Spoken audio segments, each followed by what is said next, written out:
Pesachim Daf Dalet. Today's email comes from Simcha Frid. I'm going to skip around a little bit here, and he says, when you open up your first share in Pesachim regarding the arguments of the Yetzer Hara, you directly hit on something that I, and I'm sure others have felt before, finally committed to Daf Yomi.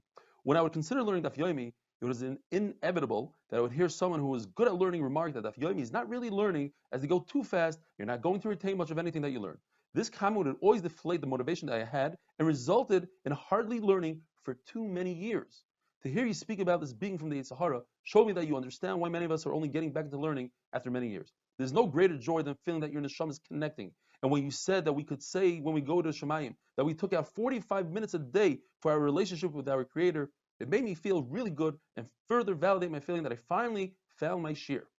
Thank you, R Eli, for understanding what has held many of us back in the past and for creating a learning environment which makes everyone feel comfortable and at home. Thank you, Simcha Frid. We're continuing the sugya that a person must talk in a refined manner. And the Gemara tells us that Rabbi Chia was Rav's uncle, both from Rav's father's side and mother's side. Rabbi Chia was a brother to Rav's father, and Rabbi Chia's mother was his sister. In other words, a stepbrother and a stepsister married each other, and they had Rav. Rav's father's name was Aivu. When Rav came to Eretz Yisrael, Rabbi Chia asked Rav, "How's my brother Aivu doing?" Rav didn't want to answer the question because his father was nifter already. So he said, "What about my mother, which is your sister?" So he said, "Oh, so how's my sister doing?" He said, "Well, what about my father?" Rabbi Chia realized very quickly that both his brother and sister were nifter, and Rav didn't want to speak unrefined. As we said, it's a ksil. Only ksil says bad news. So Rabbi Chia told his shamash immediately, "Remove my shoes, avelos, and take my clothing to the bathhouse." In other words, Rabbi Chia said that since I only heard about the bad news way after it occurred, then my chiyuv is only for a few moments. And let me show everybody that I'm taking a bath today because the avelos doesn't last. So you see three halachas from it.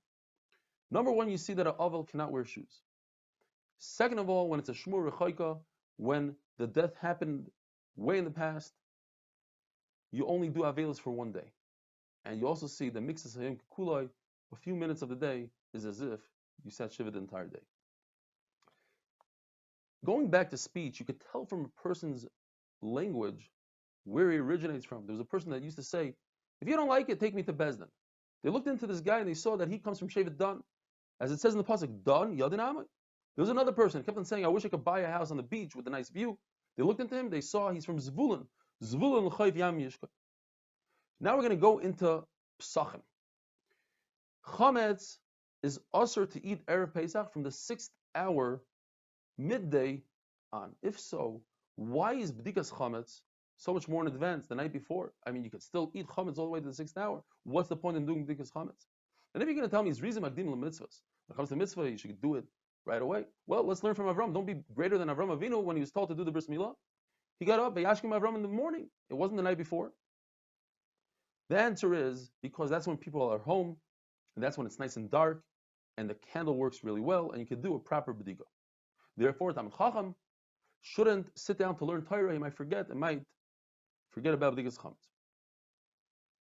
This happens very often, and nowadays people go to Orlando, they rent houses, hotels. Who's mechuyev in the b'dika? The owner who owns the chametz, or the renter who the chametz is in his possession? The Gemara brings a brisa that says depends when the keys were given to the house. If the keys were given to the house after the time of b'dikas chametz, after the 14th, that's the responsibility of the owner of the house. If the keys were given to the renter before the 14th, then it's the renter's responsibility.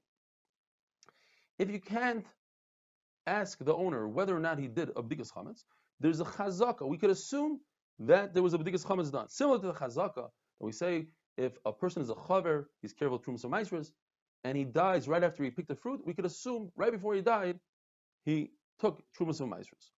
Nashim avadim ktanim, women, slaves, and children, they have a ne'emanos. You could trust them that they did the b'dika, the biur. Why? Because the whole b'dikas chametz is only midrabanan. Midaraisa, you just do a bittul, and therefore midarabanan they are believed. Very interesting story. Somebody advertises that he's renting a house fully checked for chametz, and in fact it wasn't checked for chametz. The halacha is that it's a good rental.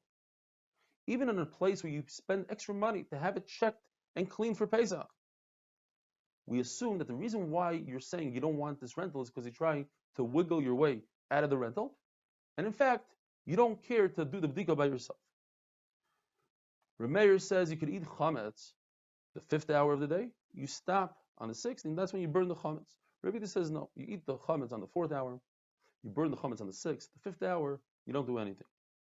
And the Gemara brings, we're not going to have all of them today, but the Gemara brings 5 explanations. Where do we know this idea midaraisa? Abaye says there seems to be a contradiction in the Pesukim. It says, Shivas Yomim, Sa'ar lo yimatzu b'techem, 7 days, you shouldn't have any chametz in your house. On the other hand, it says in the pasuk, "B'yom harishayin tashbisu sar." On the first day, that's when you should be mevar the chametz, burn the chametz on the first day. But it says 7 days you're not allowed to have chametz. So how do you have chametz on the first day? The answer must be that the first day is referring to the 14th day. Erev Pesach, you can no longer have chametz. Now, the Gemara had a havamina, perhaps it's coming to say you should do the bir chametz on the 15th. Lela Seder, do the bir chametz. In other words, the whole issue of chametz perhaps is only during the daytime. And the Gemara says that's impossible. Why? Because there's a hekesh between biur chametz, burning the chametz, eating chametz, and eating matzah. And just like eating matzah is Leil Seder, as we know, so too, eating chametz is this isser to eat at night, and so too, you have to burn your chametz before the night. So it must be that the biur chametz is on the 14th, and why it is on the 6th hour, that we'll see tomorrow, Be'ezer Hashem. Have a wonderful day.